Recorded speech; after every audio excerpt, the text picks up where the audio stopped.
Got to take it out for you. Tomorrow I'm not working on purpose. I want to know if we're going to go go have coffee. That's where we are. It's like slightly off. That's is not bad for me. That's even closer. Yeah, I don't understand that. You want to do noon or one? What's better for you?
You have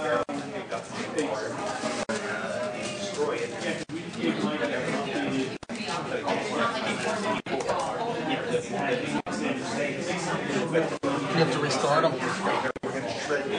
I'm going to look right now and see. I hope not.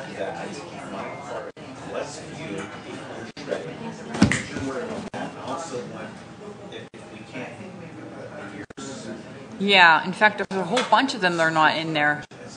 What? Huh. Am I going to have to log them out? Yeah. You know what? Unless I just give her the list. I'll just give her the list. It'll be easier than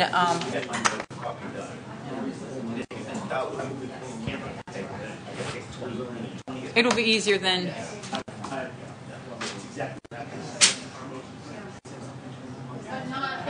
There's a few photos on it. I took them out. But they are little, the plans. I took the plans, images out, but. I'll just write them down. It'll be easier than redoing everything. Yeah. Oh, yeah, just all I care about is her. What did you want? Yeah. You asked me if Angel's gonna be right?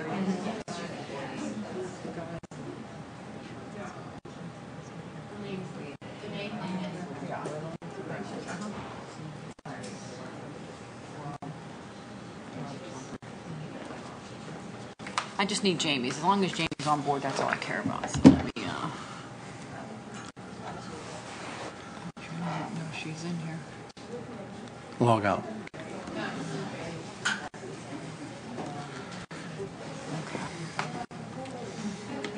Just her username. Which is G-A Glass, G-L-A-S. J-A. At Woodland Hill School? No. Oh, just that. And then we're on microphone, so. Oh, yeah, just okay.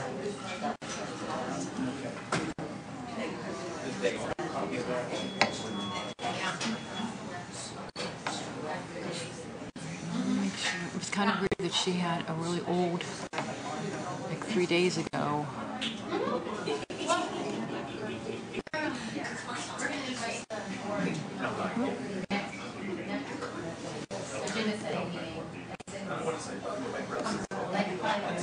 Perfect.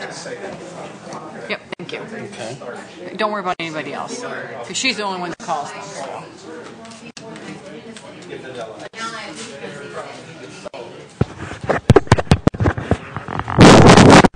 Check.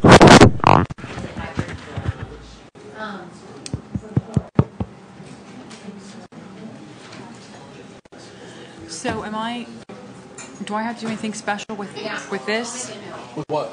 Is this connected to me, so when I do something? Yeah. The Okay. only thing is they're going to do a presentation, and then you'll get it back. Okay.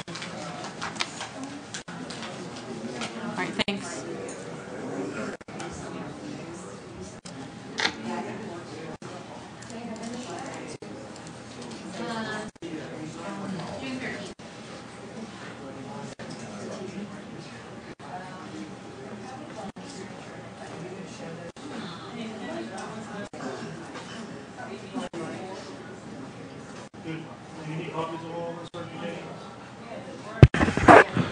Check. 1, 2.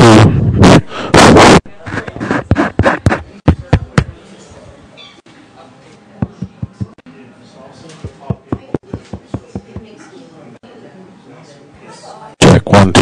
1, 2.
Yeah.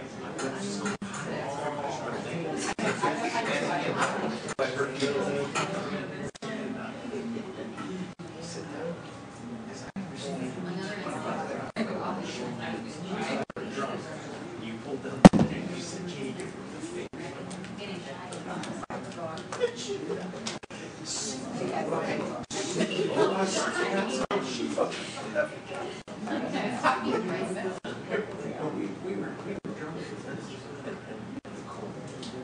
Frank's principles. We got into a little bit of trouble trying to get out of the restaurant. Well, who's with you? I don't know if I can trust you. I said, "Well, this is fine." Oh, I can trust you.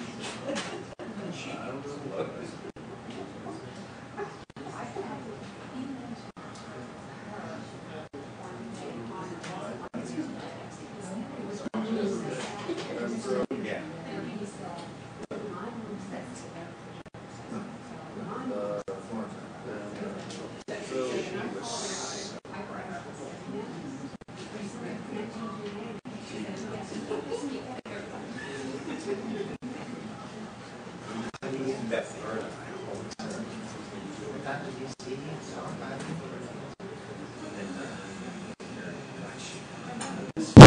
Check.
Expeditions to the Himalayas, Australia, the Amazon. Every 7 years, you take this sabbatical and travel.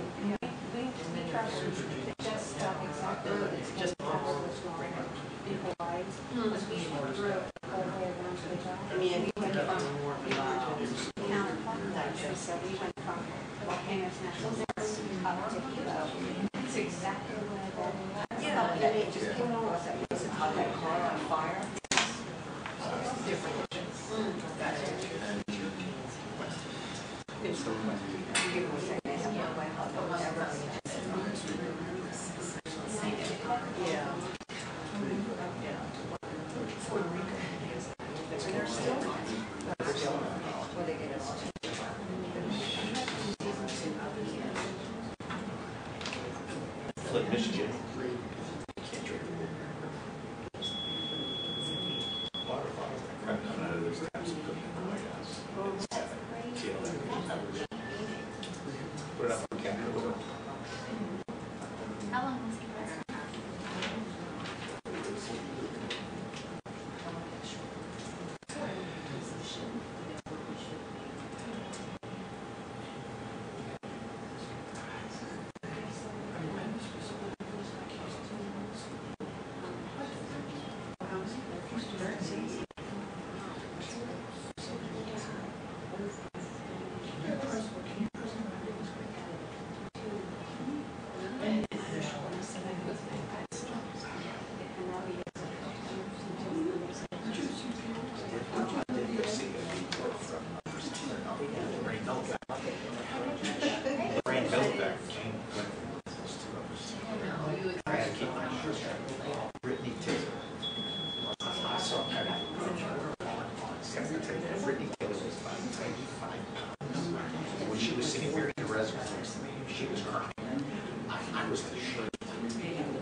her voice was just fantastic.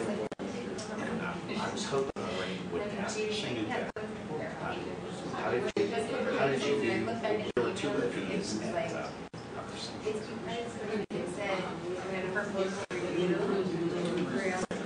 Grant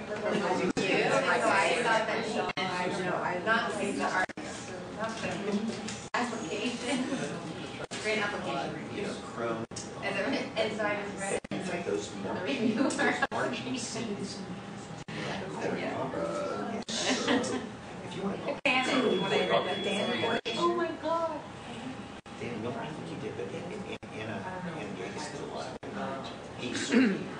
Yeah, she got hired at Edgewood because that's where my niece Krista teaches. Krista marries Danny Kirk. So Danny, they're expecting a child in July. It's a girl. I wanted it to be Louis Kirk. Yes.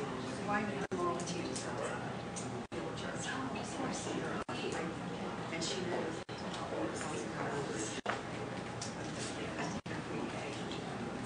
You're gonna be fine.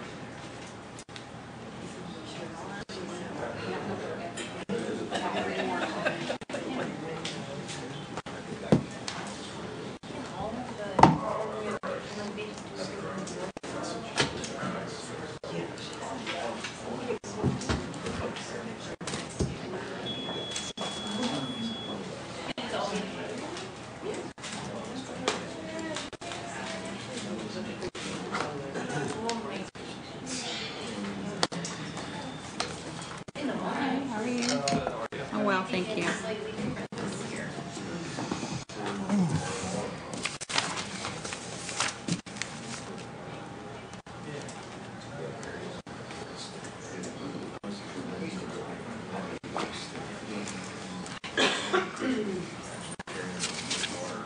What's up, mail? You got mail.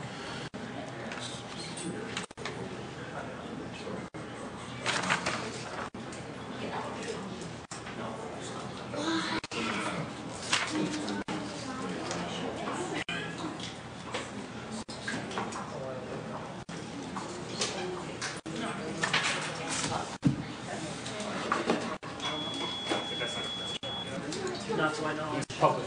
Yeah, it's public speaking. Right? I mean, I've got plenty of stuff and I've not gotten reimbursed. Right. Right. Okay.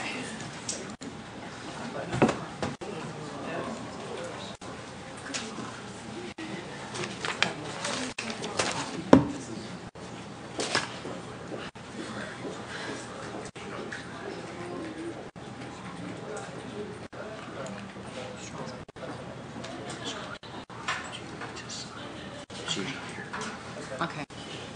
Thank you.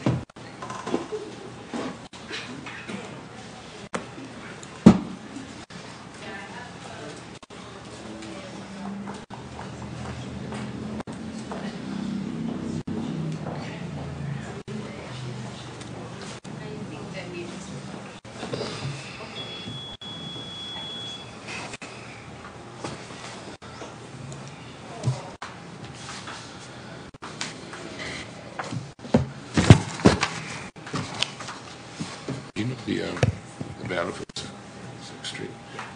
He's closing that down. He's 80 years old. He can't run it anymore. That's too bad.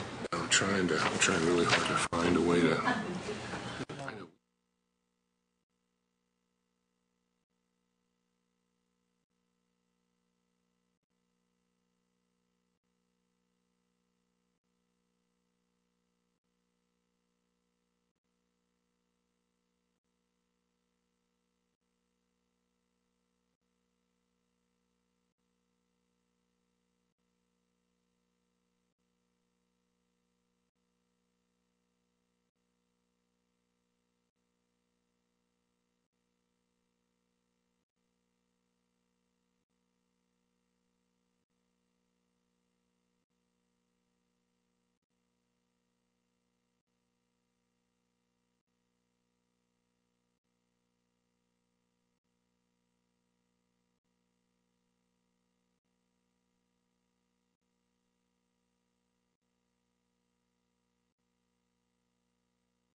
We ready? Are we ready? All right. Good evening, everyone. The hour of 7 p.m. having arrived and passed. Apologies for our tardiness. I call to order this agenda-setting meeting for the Woodland Hills School Board for the month of May 2018. Ms. Pugh, will you call the roll, please? Ms. Ava Johnson, Ms. Paige Strasbach, Mr. Jeff Hanchett, Dr. Jeff Hildebrand. Here. Mr. Mike Belmont. Here. Ms. Sharday Seligson. Present. Mr. David Graves. Here. Ms. Ron Curry. Here. Ms. Jamie Glasser. Present. Please stand for the Pledge of Allegiance. I pledge allegiance to the flag of the United States of America and to the republic for which it stands, one nation, under God, indivisible, with liberty and justice for all. Okay. Okay, let me fix that.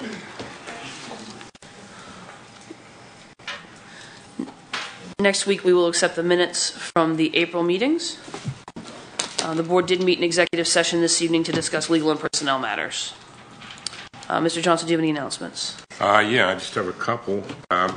First of all, and most importantly, really want to take this moment to publicly acknowledge, and it's something we do every year, but this year is even a little more special, acknowledge the students and the staff members who made the musical, The Drowsy Chaperone, a success.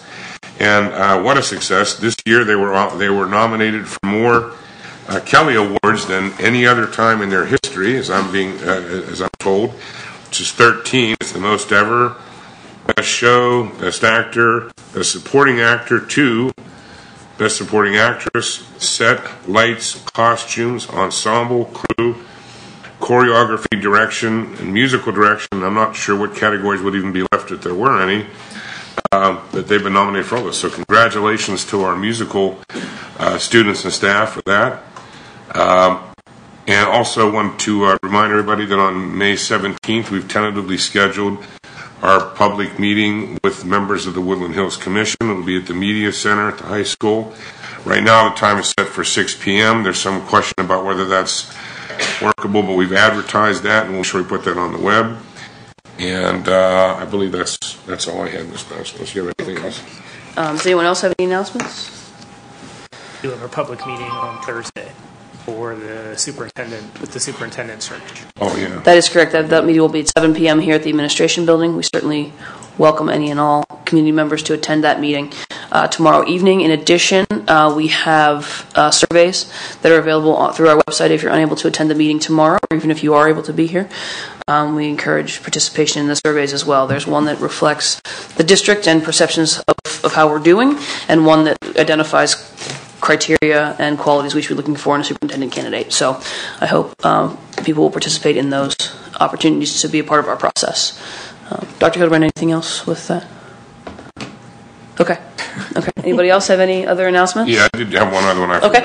I was and I'll mention this again next week under the memoriam section, but do want to extend our condolences to the family of Stephen Drake Jr. Mr. Drake was a gentleman who lived in Wilkinsburg, actually, but he's been doing a great deal of volunteer work and a lot of work helping youth at Woodland Hills High School, and he died tragically this past week, and his loss will be noted at Woodland Hills High School, so we want to extend condolences to his family, and that's all I have. Thank you. Indeed.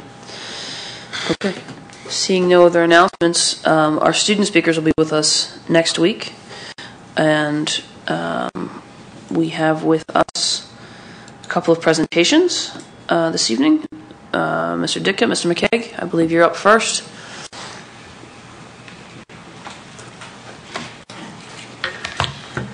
Good evening, everyone. I'm Anthony Ditka, as you know. I'm your bond counsel, and in your packets for consideration next week is a resolution. Looks like this one. Now, let me back up for a minute. You remember we adopted a resolution last year to fund construction projects at Dixon High School, and the money is left at Rankin.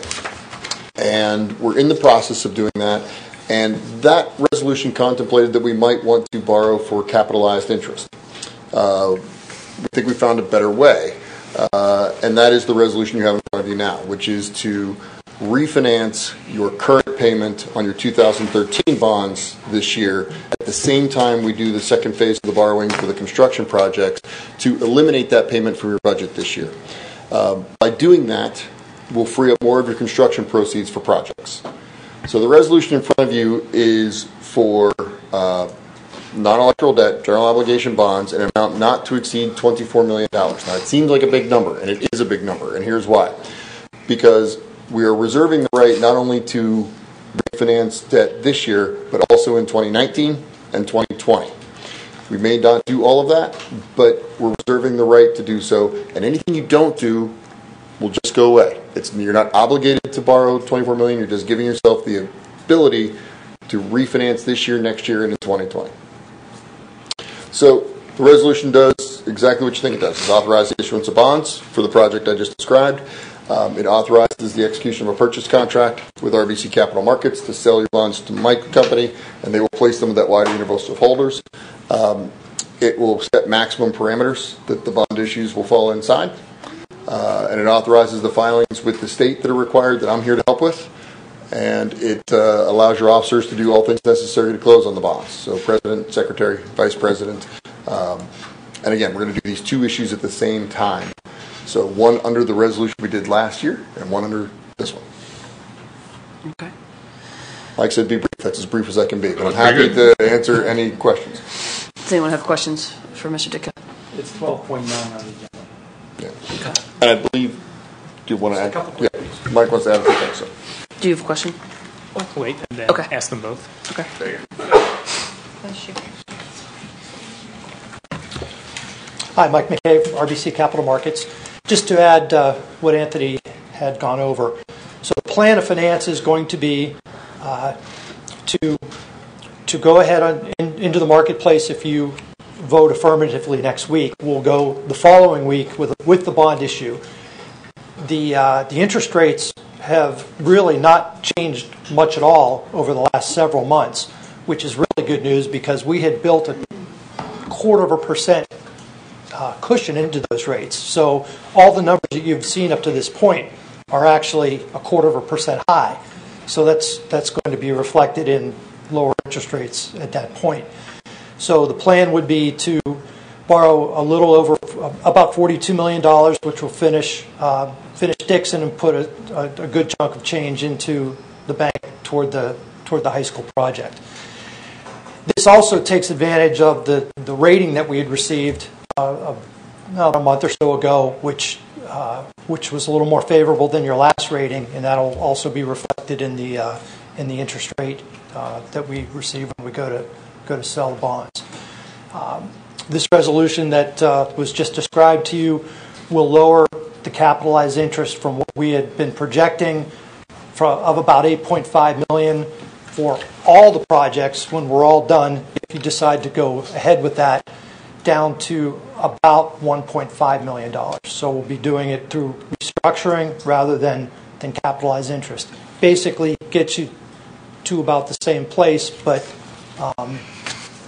it takes advantage of, this gives us the flexibility to do it this way, and there are some advantages, especially with PlanCon not being there, because capitalized interest is a reimbursable expense, but since PlanCon is not really a possibility, this becomes a little bit more of a better opportunity. So this is the current plan of finance, and again, we're both here to answer any questions here this evening. So again, I know we've talked about this for quite some time, but this is the plan. So the $24 million that's included in this resolution is to start paying off finished Dixon or not? This is just for the... No. Okay, so this is just for the refinance. This is the refinance, and I'll take 1 second because it is a very good question. The reason this is so large is, again, because we have to build all the parameters, but it also gives us the ability to restructure in 2019 and 2020. Now, the current plan, 18, 19, and 20. The current plan only calls for us to restructure in 18 and 20. But let's say, for example, things move a lot more quickly for some strange reason, and we want to do the bond issue that we anticipate to do in 20 in 19. we can go ahead and do that. We don't anticipate, we're not going to restructure all 3 payments. We're only going to restructure 2 of the 3. But if we have to move things ahead and do it in 19 instead of 20, this gives us the ability to pick 2 of the 3. And we're pretty sure, as we sit here today, we know it's going to be 18 and 20, but it could be 18 and 19 if things change from where they are right now. So that's why that number is significantly larger than what it's going to be. The real number is really going to be closer to probably $10 million. Okay, this will not impact the schedule that you had given us for how this is going to be our debt service, right? So this is what's this helps us get to. Okay, this gets us those debt service numbers that you gave us earlier. Yep, this helps us achieve the goal that we had set out from the very, very beginning. Okay. And to make it clear, we are going to go to market the week after. I mean, when you approve this item, we're going to go out and borrow the $42 million that we need to complete Dixon and get the seed money for the high school. That'll happen the following week, I think. Right, so we'll have to approve that next board meeting. There'll be a new tab for that next week? No, that's already taken care of. When you did the $85 million, okay, also we have the authorization to do it. I'm just informing you now, we're going to go do it. But we need this piece in place to save us $6.5 million in capitalized interest, which will, not dollar for dollar, but that money will now be funneled into the projects. Anybody else have questions? Okay. Where do you anticipate the project fund will be, Mr. McKeag, once we have done this process? We're right on schedule. I had prepared some numbers at the end of the month that had us at about $79 million, and rates had come down about 7 or 8 basis points. So we're at about 79.6, but that's with that quarter of a basis point cushion. Okay. So I think we're back. We're probably up over back over $80 million. Okay. And I'll have that updated for the board after the sale of the bonds in 2 weeks. Great. So we should. I think we're right on schedule where we thought we would be. Okay. Any other questions? Okay. Thank you. Thank you very much. And we also have a presentation from the Braddock Carnegie Library. Yes. Good evening. Hey. I understand we're having a little bit of technical difficulties, but ready? See you next week. How do I do just the regular slide? There we go. Okay. Okay, I'm Vicki Varga. I'm Executive Director at the Braddock Carnegie Library, and this is? I'm Dana Bishop-Root, and I'm the Program Director. Nice to see you all and meet you all. And forgive me, I haven't been at a school board meeting for a little while, and that's probably because staff comes to the meetings. And but I see a lot of new faces, and we wanted to take this opportunity to welcome you all and reintroduce or introduce you to the Braddock Carnegie Library if you have not been there. We also wanted to use this time to share with you, because we are partners in community education, and tell you what we've been doing lately. So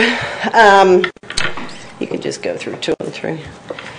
So over the past 10 years, we have pretty much used up, and I'm sure you can relate to this, all of the usable space in that building. And we've done that with creative programs and lots of community engagement. In 2014, we completed a strategic plan just so that we can ensure that the steps that we were taking in our programming would lead us into the future, and that we were taking the right steps and were flexible enough to be able to continue operating. The action steps of the strategic plan focused on programs, financial policies and procedures, good governance, and the building itself. Regarding programming, We looked at making sure our programs were neighborhood-driven, asset-based, and as you can see in this slide, as a result of that, our program attendance numbers have increased steadily every year, which is a good sign. Next slide. This slide, no, you can go back. Did you have handouts? Yeah, they have. Okay, so we have handed out to you, every month we put out a calendar, and as you can see in this slide, lots of people are having lots of fun enjoying all of our programs and services, and we hope to see some of your faces in our next round of pictures as you participate in the Braddock Carnegie Library. Okay, the next slide. So this slide here shows how our programs are helping to reach out through not only the Woodland Hills communities, but also through the greater Allegheny region. If you look at, there's another attachment that was handed out to you, and that shows you a little more what our numbers are, how our programs have affected our communities, our service area, which includes 5 areas that are included in the Woodland Hills School District. So the numbers are there showing who participates in our programs, how we participate in the community, and you can see here the different regional assets that are affected by our programs, also the community assets, which include Head Start, Woodland Hills, Heritage, and then also the different groups in the last column who use our building. Okay, look at the next one. Regarding our strategic plan and financial policies, we focused on strengthening our financial policies, building better budgets, being able to forecast better into the future. And as far as governance, for the first time in a long time, well actually first time ever, we have term limits. We have a totally new board. I think there are 2 people who will be terming out very soon. So this is the first time that we have board members who have never served on our board. And the idea is that they come with fresh ideas and they are more open to change, and things are always moving forward. In addition to that, our governance policies, we also added an orientation process as well as an interview process, which we never had before for board members. Next one. Oops. Yeah, that's the right one. Yeah, it's a little hard to see. This reiterates pretty much some of the statistics we talked about before that's on your handout. But just to recap how the library affects the communities that we serve, our service area, which includes Braddock, North Braddock, East Pittsburgh, Turtle Creek, and Chalfont, consists of roughly 16,000 people. The library alone provides a living wage to our employee, of which our employees are 59% live in our service area. So that money is going, those people are going back, spending that money in our community, and we also contribute through local taxes. And I would have to say, you know, we've looked at the past and we're not quite as large as your UPMC or your U.S. Steel, but we certainly are providing a living wage, which is much higher than the minimum wage for a lot of our employees.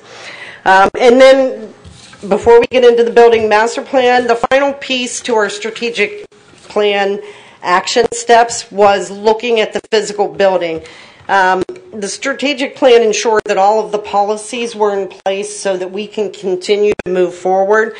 But if we don't have a building that's going to last for the next 100 years, then we're going to be out on the street peddling our wares. So I'm going to turn it over to Dana to do the building master plan. And So I you're will going to do click. that. Thanks.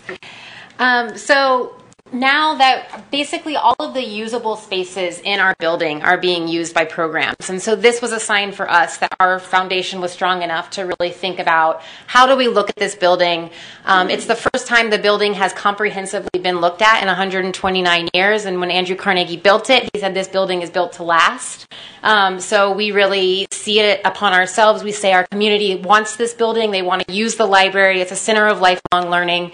And so it's our duty to make sure, like Vicki said, that it lasts for another 129 years. So we completed the building master plan with GBB and architects and with Pete LaCastro and Eden Hall Foundation. And we are currently in our pre-planning phase, which includes a hazardous material study, and we're in the middle of our construction drawings, feasibility examination, our fundraising assessment, and of course building our donor management. And I think one of the reasons why we just wanted to share where we were with you all is because we think it's exciting news, and we just want to bring you all along with us in that. And so then after that, in the fall, we'll be moving into more of laying the foundation for our capital campaign and making our asks. So ultimately, the entire building master plan, and we're happy to share the document with you, was broken into multiple priority areas, which are accessibility and engageability. So that's huge. Many of you that have been here to our library know that you need an elevator to get to the second and third floor. So that's our number one priority. Our second priority for renovations is revenue producers. And you can see here they're all divided up, kind of the areas of the library.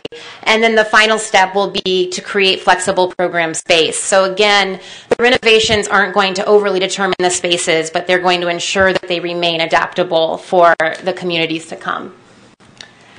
So we, as you know, we're a National Historic Landmark. We were Andrew Carnegie's first library. So our story and kind of the poetic and conceptual piece of the renovation is that we're going to maintain the historic nature. You can click just the button. Yep. We're going to maintain the historic nature of the building while making sure that it's technologically advanced for the future. And same, this is another space that has a really particular set of memories for our community, which is the pool.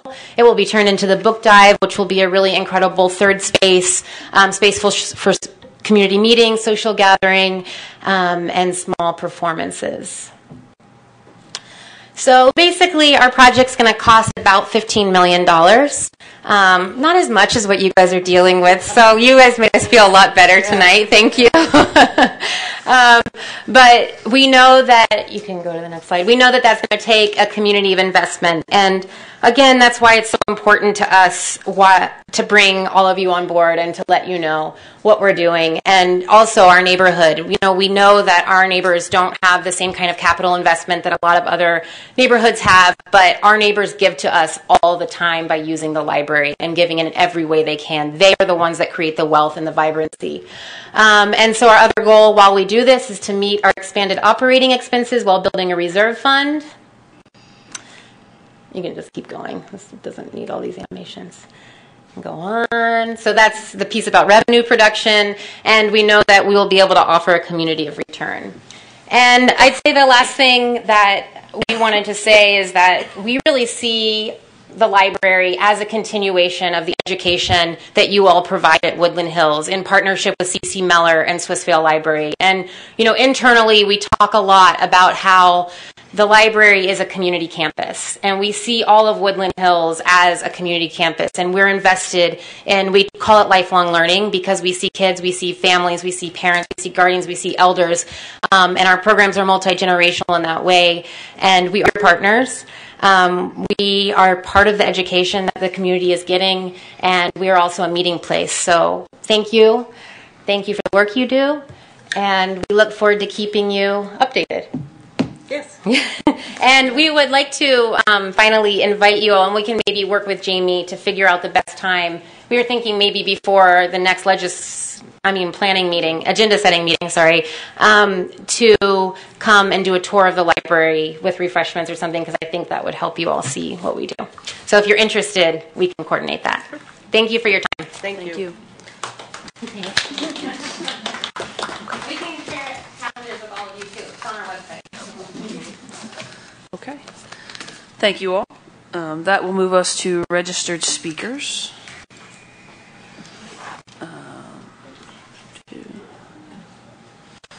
Okay. Before we start, just a reminder that the board welcomes and encourages public comment. And before giving remarks, speakers should give their names and addresses of residence. Comments are limited to 2 minutes, and questions posed will be answered either during board discussion this evening or following the meeting by correspondence or in person. And with that, they'll move us to Mrs. Amick.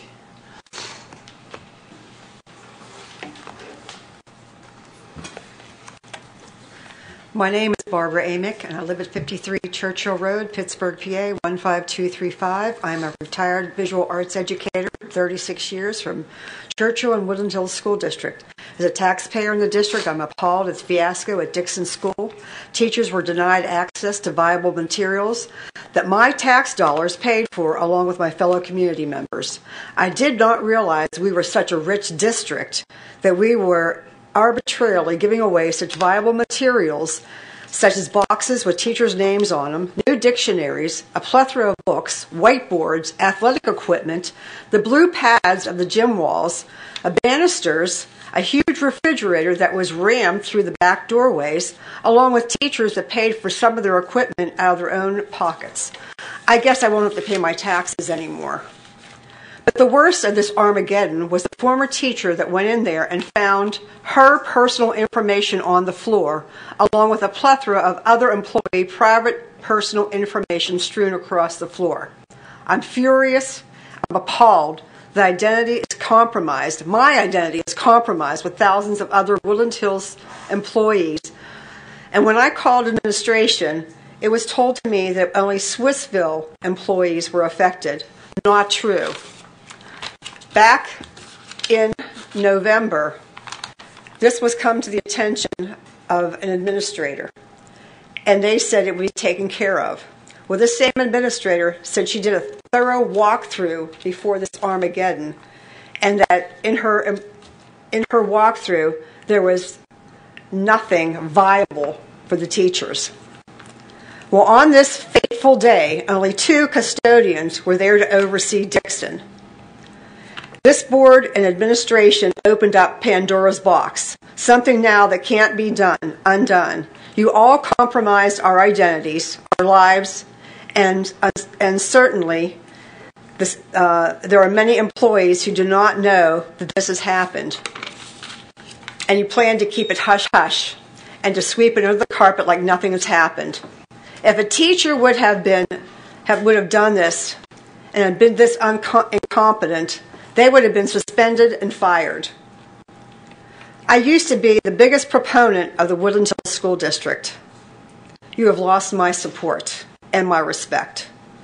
By the way, my grandson will either be going to Propel, where they have many of the materials from Dixon, or to Trinity Christian, where the teachers, staff, and children are treated with respect. Thank you. Mr. Calgaro?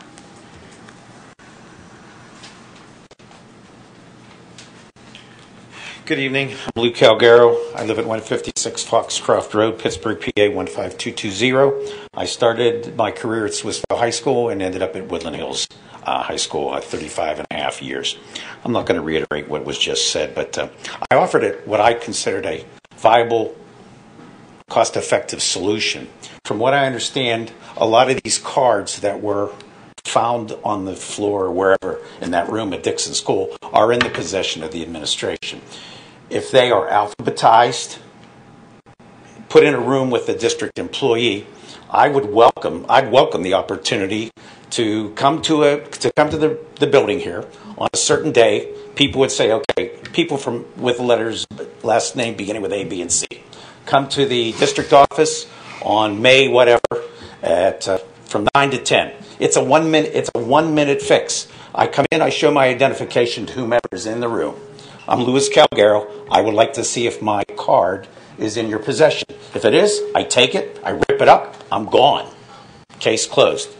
I believe it. Now, the problem may come into play, the employees that have retired that are not in Pittsburgh. not in the area. So perhaps, I'm not an attorney, but I believe a notarized form. I designate Louis Calgaro to get my records, so they know me. I have a notarized form. I show my identification the same way, and I take Mr. Smith's card, and I rip it up.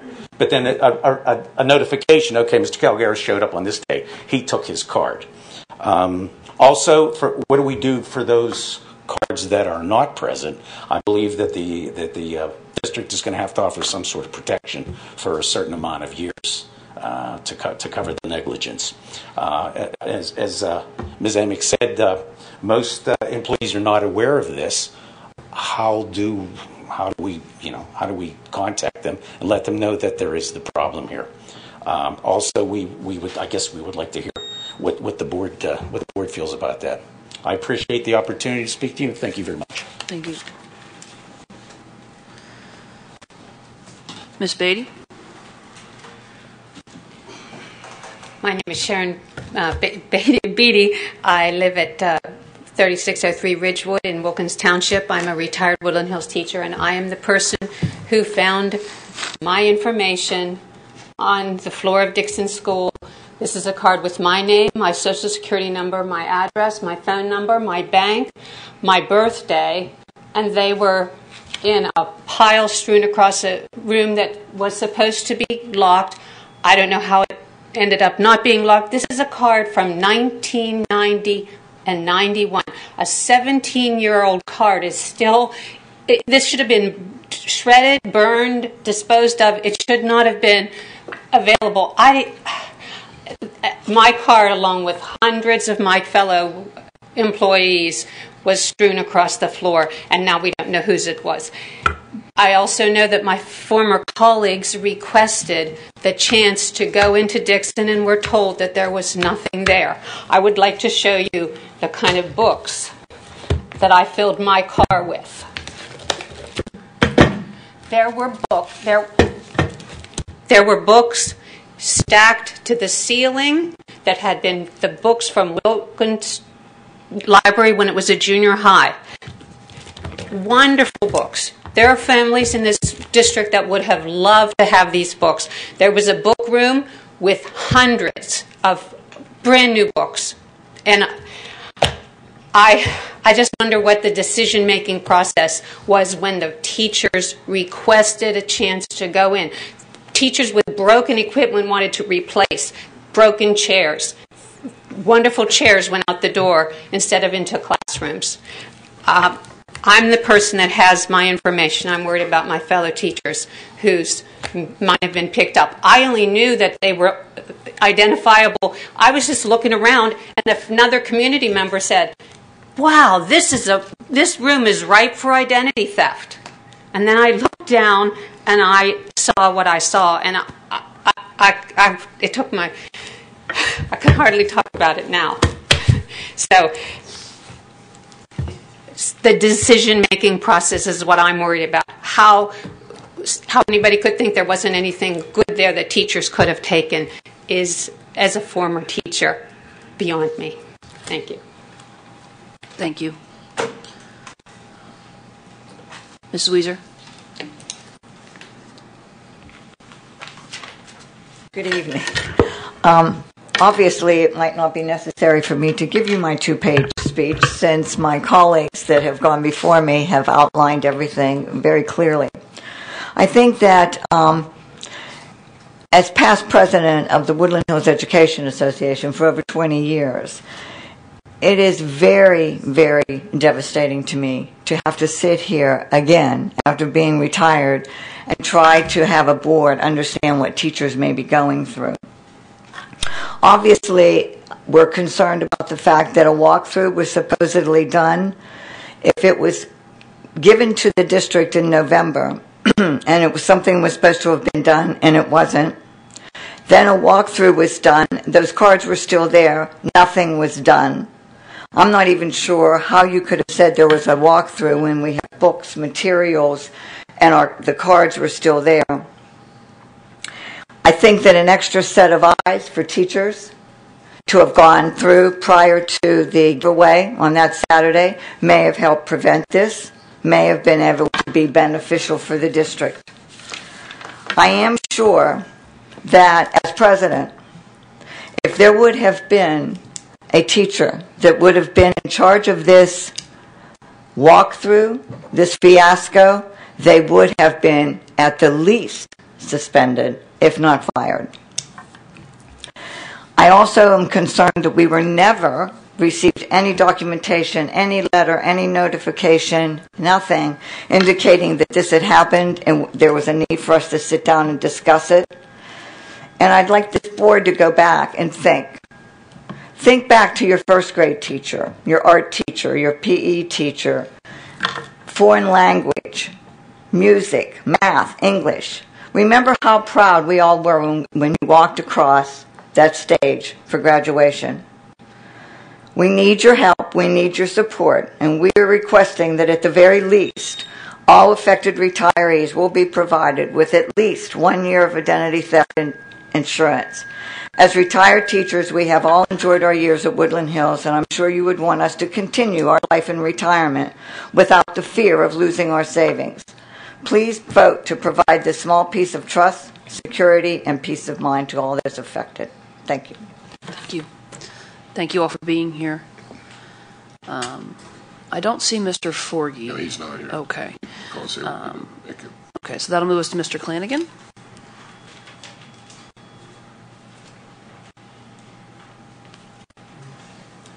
Good evening. Good evening. Robert Clanigan, Comrie Avenue, Braddock. Change up some of what I originally wanted to say. But I'm very proud of the 4 young ladies who spoke at the last meeting. 3 of them were current students and 1 a former student. And I pray that you take heed to their words. What they spoke has been an issue in Woodland Hills for a very long time, going back to under the court order. And I can remember, I think it was late 90s, when 3 young ladies from the junior high at that time, West Junior High, they were part of the student union, student government there. And they came up and did the same thing that these 4 young ladies did last week. They were tired of seeing how their peers were being treated, and they wanted something done. They came to the board to express their disapproval about it. 2 African American and one European. And I'm glad you all didn't respond to the way the board did back then, which was they questioned them after they said what they did. They questioned them about, did you go to the building principal, and or did you talk to the superintendent? Well, they didn't. So they pretty much put them back down to the high school, to junior high to deal with it. But they didn't do that because they knew the principal was supporting the teachers no matter what. And they took the most logical step was to come to the board. So I pray that you all will take heed to what they said, because the content of their statements is a foundation and a basis for eliminating some of the issues, whether it's racial or discipline, bringing more peace into the classroom. They cover so much. They cover so much of what needs to be done. You could take their statements and it could be a blueprint of what needs to be addressed to move forward with this district and bring about a more better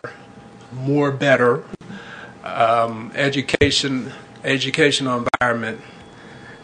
And so I hope to be back next week to talk on some other issue. Thank you. Thank you. Okay.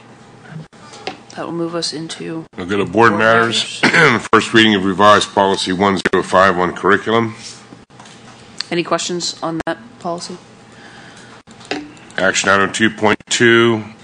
We're requesting a first and final reading on policy 909 on visitors. This is the one that will enable us to use the Raptor system. That's why we're asking for this to be a first and final. Can we consider that?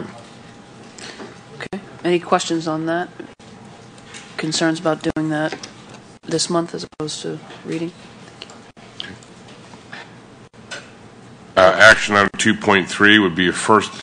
You know, I probably should pause here. We kind of decided informally, and it's not a matter of policy, it's just a matter of how the board wants to do this, but we were only going to do 2 readings moving forward, so we'll do a first and second. The second will be final. So that's how we'll be moving forward with these. So next month in June, these policy 105, for example, will be second and final instead of third, which would not come until July. 2.3, first reading of proposed policy 122 on extracurricular activities.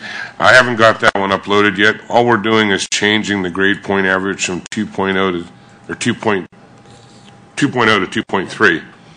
Other than that, the policy stays intact. So I'll have that uploaded tomorrow. I apologize for that. That's a very simple change. Everything stays the same except the grade point average. Any questions on that one? Okay.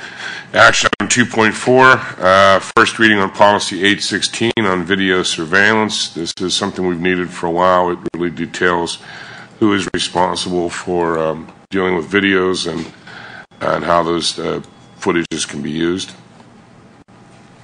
Any questions on that policy? Action item 2.5, first reading on policy 123 on extracurricular activities. As with policy 122, the only thing changed here is the grade point average, again from 2.0 to 2.3, and we'll have that one also uploaded tomorrow. Okay. 2.6 is the first reading of policy 808 on food services, which we discussed at policy committee. Questions? Action item 2.7 would be first reading of revised policy 138 on language instruction, educational programs for English learners. Any questions? Action item 2.8 will be a first reading of policy 908 on public complaints. Any questions? Action item 2.9, first reading of policy 626.1. This is an attachment to our procurement policy. Teresa didn't get typed up the change in that. I apologize. We'll have that one uploaded. We did discuss that in committee, however. Any questions? Action item 2.10. This will be a second and now final reading of policy 239 on foreign exchange students. Any questions on that? Okay. Action item 211 will be to approve the selection of up to 3 board members as voting delegates to the PSBA 2018 Delegate Assembly.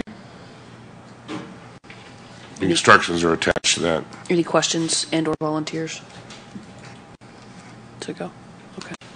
It's a very good conference. It's in Hershey. It's in October typically, I believe. End of October is when they usually have. And Yeah. the delegate. The date's in there, I believe. Yeah, the delegate October. assembly is usually that Saturday. It's Friday, I think. Oh, Friday. Yeah, it's a date. Anyway, if anyone's interested in participating in that assembly, let me know, and we can have you on there for next week. There are funds in the budget to cover board members to attend that. That's a legal reimbursable expense. Excuse me. Okay. This next one is a new one. Action item 2.12, request board action upon the multiple charter school application of Propel Schools submitted pursuant to Act 55, 2017 for the consolidation of multiple charter schools, including Propel Charter Schools East and Braddock Hills. This just came to us. I'm not terribly familiar with it. Mike's been working with it more. From my understanding, it does not change any of our financial obligations to Propel, but neither does it make them smaller, if I'm correct. That's correct. I met with the Charlie Dane, their CFO, on Thursday. He dropped off 2 banker boxes of financial and other information and a booklet, 90-page booklet, an application to consolidate their charter school applications in my eyes, I see it as setting them up as more of a corporate entity that will allow them to move funds freely between each of their schools. The charters, in effect, would still be standalone charters. They would still have to be renewed every 5 years and brought to the board's, school board for approval. This would allow them to move funds from one school, one of their schools from East to Braddock Hills, without having to set up they can't do it right now. They have to, if they want to move money from one school to the other, they actually have to set up a loan to one school with a payable back. They're even though they're Propel and they own all these charters, they can't freely move funds. Each charter is its own public school entity. Yes, and they're all standalone right now. And when they have to move, they want to do some improvement. He told me at like Montour, they would have to take money out of one of the other schools and set it up as a loan to Montour, and then have them pay it back, I guess. Does anyone have questions about this? So yeah, the thing I'm still trying to find out is whether or not this means they can take money out of Braddock Hills or East and move it to a different Propel school, because effectively that would be moving Woodland Hills taxpayers' money that's exactly out of Woodland Hills School District. At least at the moment, the dollars that we are robbed of we're staying here in Woodland Hills. In this case, if this were to go through, then they could take them anywhere in Allegheny County, and which I don't see why we should support that, but that's me. And this was a law that was recently changed in November to allow them to do this, and we have, what was it? 45 days. 45 days to act on it. So we have to act on it now because the 45 days would expire before the June meeting. It wouldn't make it to the June 20th meeting. And if you don't act on it, yay or nay, it becomes an automatic approval. Does anybody have questions? I don't know. I wish I could make it easy for them. Is it just these two schools? Nope. It would be all Propel schools. All Propel. Andrew Street, Pitcairn. They can move the funds anywhere freely without having to pay back. So, as Mr. Johnson said, the money that is in Braddock Hills. But they can currently do that now. No, just by this loan thing, right? They can still. But they would have to eventually pay it back because, it's not the funds of that school. Yeah. So as a legal entity, it would have to, it would have a payable on its books to another. Even it's theirs, but it would be another division, or whatever. So. Is there any information that we can actually? I have the booklet in my office. It's a 90-page booklet that BDE developed that they basically took and filled out, put their information in. John will be here next week to answer questions. I talked with Matt Hoffman briefly today, and he didn't have a real good chance to look through all the documents, but he's familiar with the law and what they're trying to do. He's the one that so why is it just coming to us now? I mean, right now we only get like a line item to really. Basically, that's all it really is a decision if you want to give them this kind of authority. And as you can see, the legislature gave you 45 days to act on it. So it had to be now, unless we had a special meeting called to deal with this, because the June 20th meeting falls outside the 45 days. I personally begrudged them the electrons it took to write this message on a computer screen, but like Mike says, it probably would happen even if we don't anyway, but why should we make it easy for them? Is there some background that we can get on the law and what the implications of this are if we were to vote either way? I have it's in my office. I have the book in my office. Is there anything shorter than a 90-page book? Nope. Yeah. I mean, is there a summary can someone give me the long and short of what the implications are if we vote no on this? Yes. Do they go to the state and appeal it? And, yeah, they would go to the Charter Appeals. I don't know. I can run that past I think we should ask Mr. Vogel, Mr. Oppen, if they could give us a memorandum to Right. the board. That's, We need some more information than just this tab to make an educated decision on this and determine what the implications of it are. And I think, So like I said, John will have that next week because Matt hasn't had a real chance. and that may very well be the case, but I think it's important that we have that because I certainly can't make an educated decision on this without some additional information. And I'm happy to come in and look at the information that was shared with you, but it would be helpful to have something a little more concise that we can point to and perhaps make public if it's possible to do that in terms of what the implications of this are. So, Mike. I'd just like to add, it appears to me that this is another example of why the State Auditor General referred to Pennsylvania's charter law as the worst in the country. This is an example of what goes on, what the general public doesn't see go on with their tax dollars. That's all I got.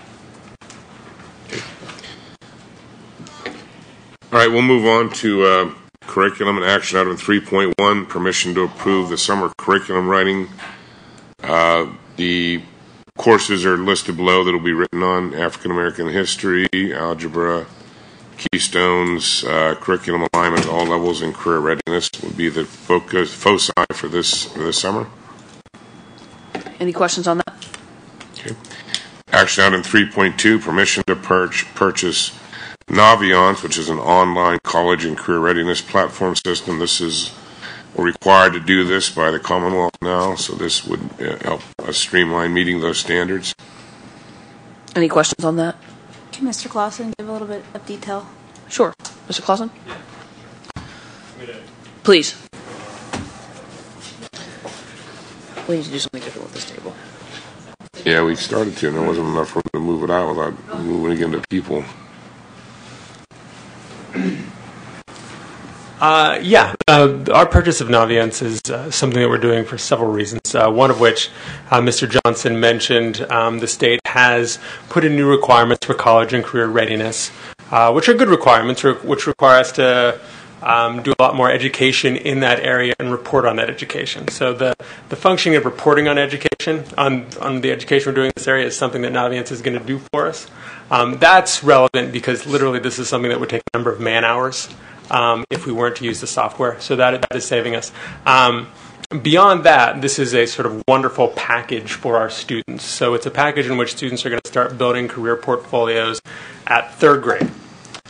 This is going to house a curriculum that is partially supplied by the product that we contribute to ourselves and we actually have mostly written at this point.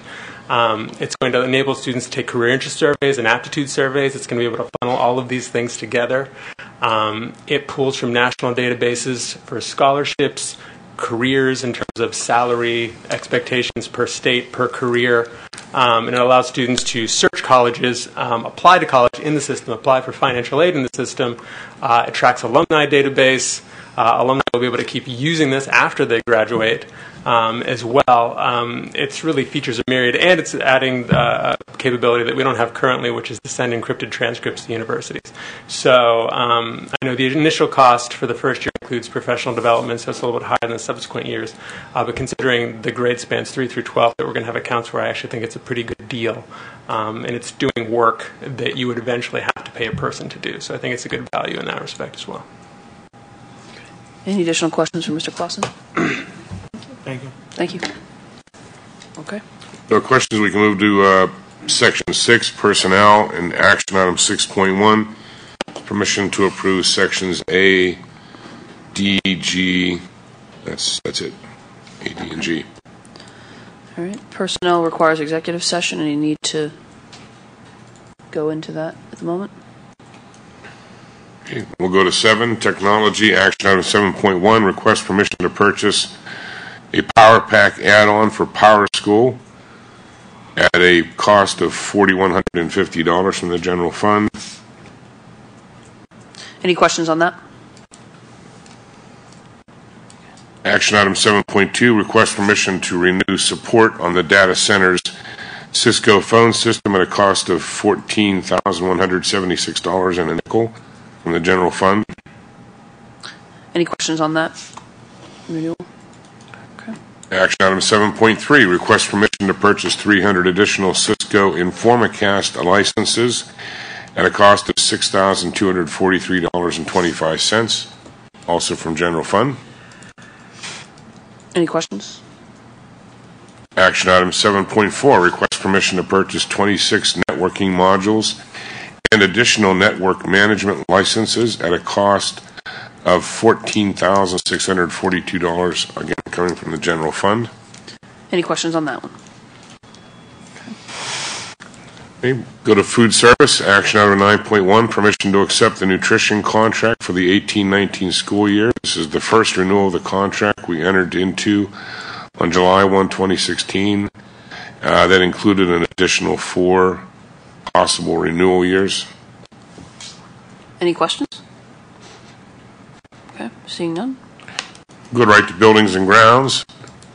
Action item 10.1, request approval of the new Siemens time and material rates as listed on the attachment. Once again, this doesn't commit us to anything. It's just what we will agree in advance to pay Siemens for work on mostly our controls that they operate.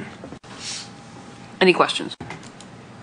Action item 10.2, request approval of the McFarland-Kistler contract addendum for the design of the Dixon cafeteria for an additional cost of $9,100 from Capital Project Fund 39. Any questions? Action item 10.3, permission to approve a 3-year contract extension with Republic Services for trash removal, and this will now include recycling where applicable. Any questions? Okay. Action item 10.4, request permission for outside organizations to use facilities for the 27-18 school year and the 18-19 school year. Those additional requests are attached. Any questions on those? Okay. Action item 10.5, request approval to advertise the request approval to advertise the request for bids. Now, something just doesn't sound right about that. On the Woodland Hills Intermediate School at Dixon Project, this would be approving Reynolds and Pierce to go out and advertise the bids for the Dixon work. Any questions on that? We have Rob here if you have anything to ask. Okay. Okay. And we'll move right on to school finance. Action item 12.1, request ratification of the bill list for invoices paid after the April 18th legislative meeting. Any questions? Action item 12.2, request approval of the May 2018 bill list. Questions? Yeah, I had a question. Which one, sir? So, the bill list on page 3.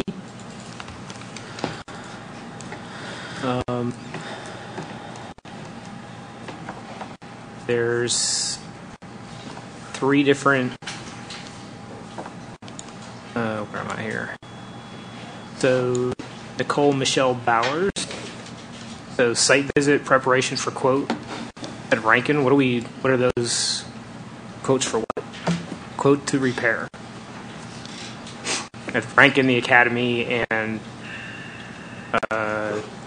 Wilkins. Bob or Mike, do you guys know? That looks like a physical plant thing, but I can't tell for sure. Bob's that ringing many bells? Nicole Bowers said it was for preparation for quotes at Rankin, the Academy, and Wilkins. It was all about $240 or so. Does that ring any bells with you? All right. We'll find out. We'll pull those and find out for tomorrow. Ringing the bell at all? No, nor to me either. I was just curious what the quote was for. I don't know, but we'll find out. Also, so have we gotten any reports from Dr. Brennan yet about what she's been doing? Since we're paying her $4,000 and she's supposed to give us weekly or monthly updates for what we're paying her for. So I will update you guys on Friday. That would be great. She's given us a report already, hasn't she?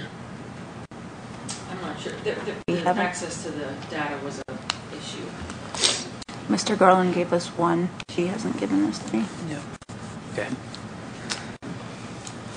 And then I have one other question. So there's a reimbursement for someone going to the PIA swim meet on page. Oh, I don't know what page it's on. Sorry. But that person doesn't work for the district, so I'm just curious. Her son was swimming, so I'm wondering why we're reimbursing this.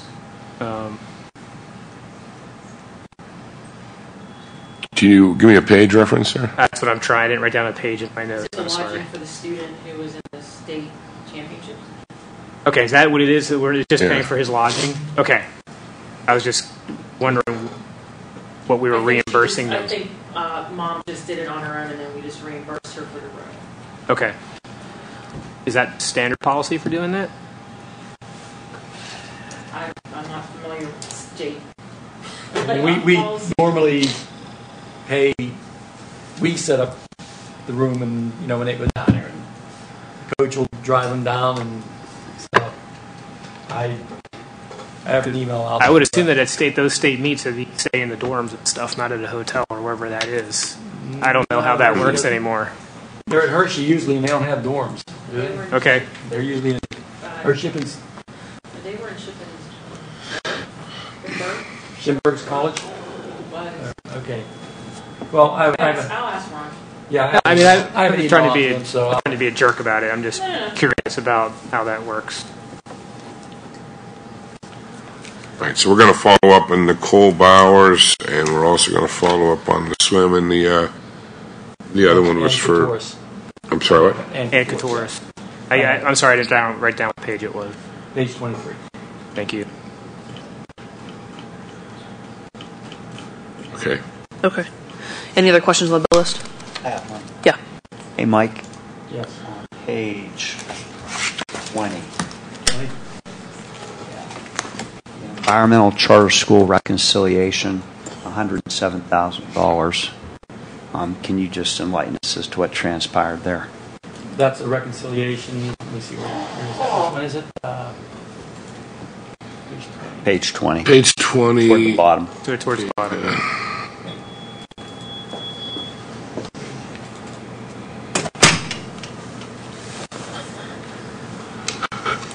Okay.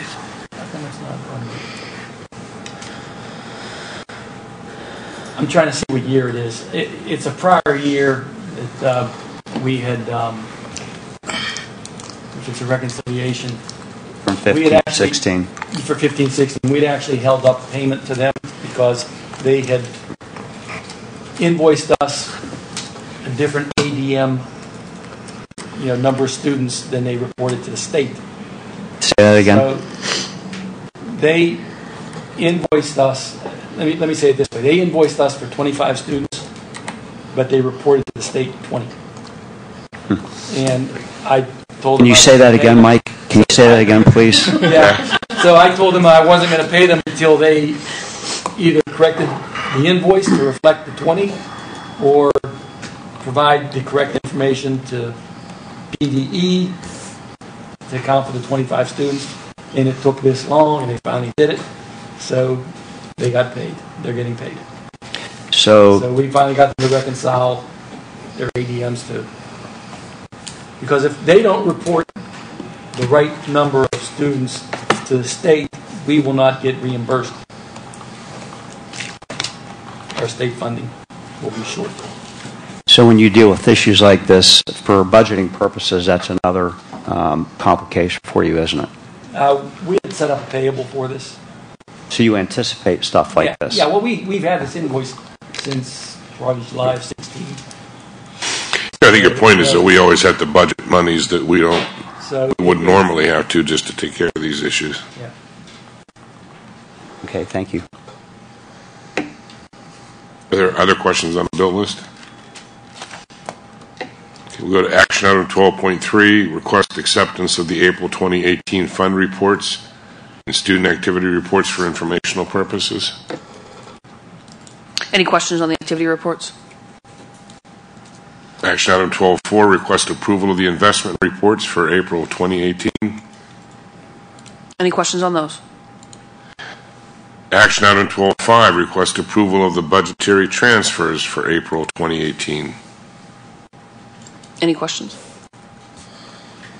Action item 12.6, request the appointment of Miss Valerie Shaver as treasurer effective July 1st, 2018. Any questions? What does that actually entail? Signing the checks and reviewing. Yeah. Okay. I mean, she does it now. She prepares the bank recs, and I mean, and gives you the what do you call it? The financial reports, the fund reports. That's what the treasurer is supposed to do. When we do it, normally we do it no matter who the treasurer is, but it's another check, and they sign it. Their name goes on our checks, and we have to name the treasurer every May. That's the only one. That's named every year. You name the treasurer. Any questions on that? Okay. Action item 12.7, request approval of the Forbes Road Career and Technology operating budget for the 18-19 school year.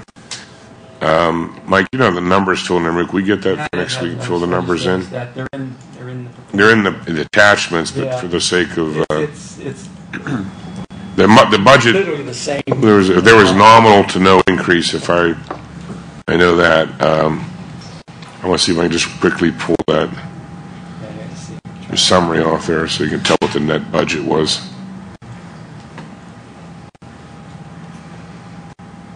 $62,001. That's administrative share. Yeah. And The total budget for the whole school went for $62,000. We'd be doing pretty good. The total budget. Wait, I just spent $6,362,057. Yeah, of which we need to identify for the board how much of that is coming from us. It'll be roughly $830,000. We're going to budget 140 students at $5,883 per student for next year. Yeah. It's all tied to how many students attend. Except for the administrative expenses, there's two parts to the Forbes Road budget. One's the tuition, which, as Mike said, is on a per student basis at some number that's fixed. The administrative portion, which is for us about $62,000, is based upon our administrative budget. So even if we don't have as many kids, we pay a larger share of the administrative budget because our administrative budget is larger. It's a weird formula. It's tied back to our budget somehow. It ends up not being a lot of money, but it's two different pieces: the administration piece and the actual tuition piece. But it hasn't increased dramatically. So it's not something I think we need to do anything about, other than just to note.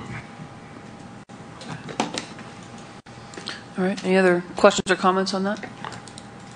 Okay. Action item 12.8, request approval of the proposed final budget as a working budget for the 18-19 school year, and resolution 531-18 authorizing its display and advertising. Importantly, we're showing a budget of $98,452,241. This does show millage increase to the index. This is not a final budget. It's what's being proposed at the time. Mike and I have been working on other budget scenarios. We have another budget workshop coming up here in about 2 weeks, which time we'll give the board some additional looks.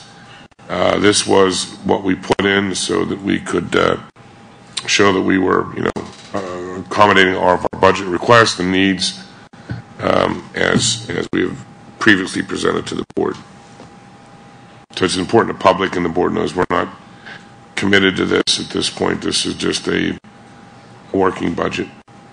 This will go on display here in the office. Any questions on that? Wasn't there some questions that came up at the budget meeting that were still supposed to be answered?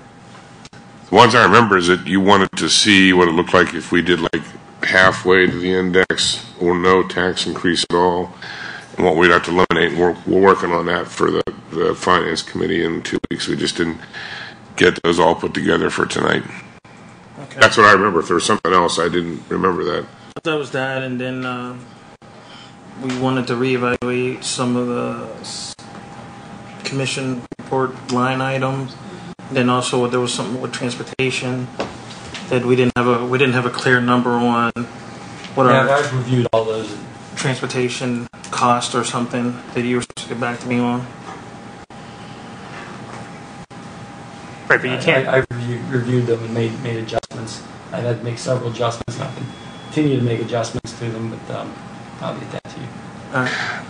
I will prepare a projection on a line item cost for the commission recommendations and have that to you before next week's meeting, hopefully by the weekend. Right, but we can't put like 6 different budget versions online. You can only put one working budget Correct. on here, right? So That's why we did it this way. We chose the probably worst case scenario, but we can always work back from this. So that's just to reiterate. Send us something, just answering those questions and giving us certain numbers. I mean, that'd be fine. It doesn't have to be like a full budget. Okay. For those. Yeah. Yeah, we can To the board, not necessarily. Sure. Right. For our conversation going forward, so we're prepared for the finance committee meeting. It would be good to have those numbers in advance too. Yeah. Yeah. And just to reiterate, this is not what we vote on next week will not increase taxes. That's not what we're doing. That will happen if we decide to do that, which is not a guarantee at this point because we're considering all the options available to us.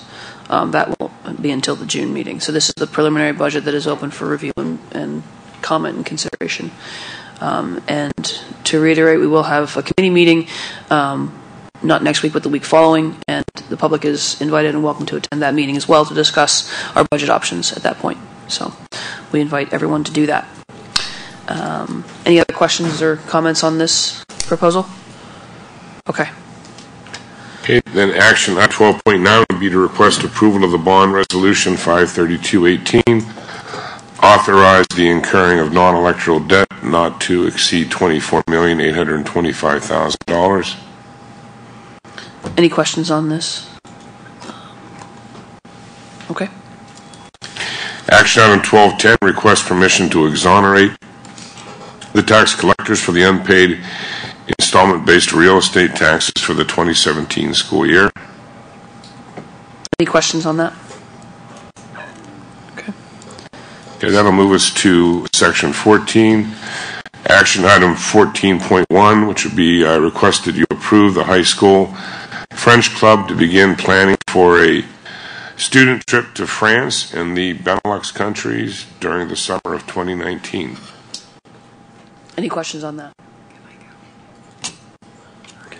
It's an exciting endeavor. Congratulations to them. Yes, indeed. Action item 14.2, request approval to purchase identity theft protection for identified, and I should modify that to say current or former employees, we just don't know, at a cost of up to $10,000 as per the attached proposal, which I'm seeing now is not on there. I'm so sorry. I have it. Oh, is it on there? Yeah. Oh, I just didn't see it. Yeah. Yeah, it is there. Okay, I'm sorry. For up to 2,500 employees. Any questions on that? That's an effort to address the concerns raised by the retirees earlier in the meeting.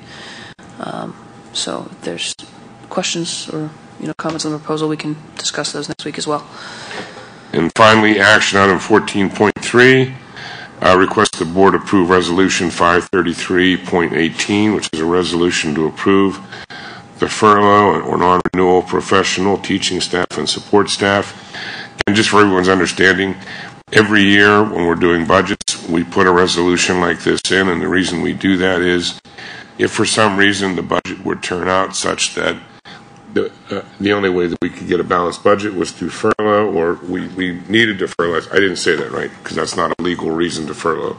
It is now. It is now. Well, it is now. Actually, you're right. We can do it now. I'm sorry. I forgot about that. But then, in any case, under school code, you cannot make a decision to furlough after you've already adopted the budget. Like, I can't wait till August and say we're going to furlough.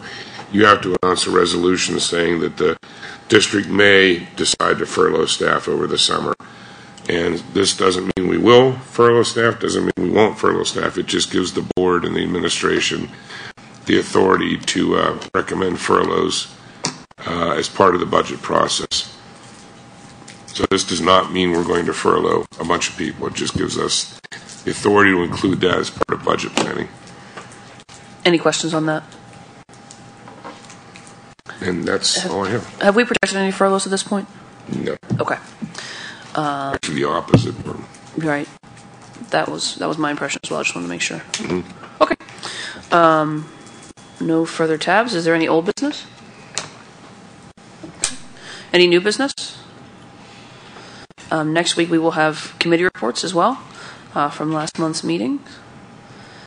And that moves us to public communication. Is there anyone who wishes to address the board at this time? Mr. Clanigan, welcome back. Thank you.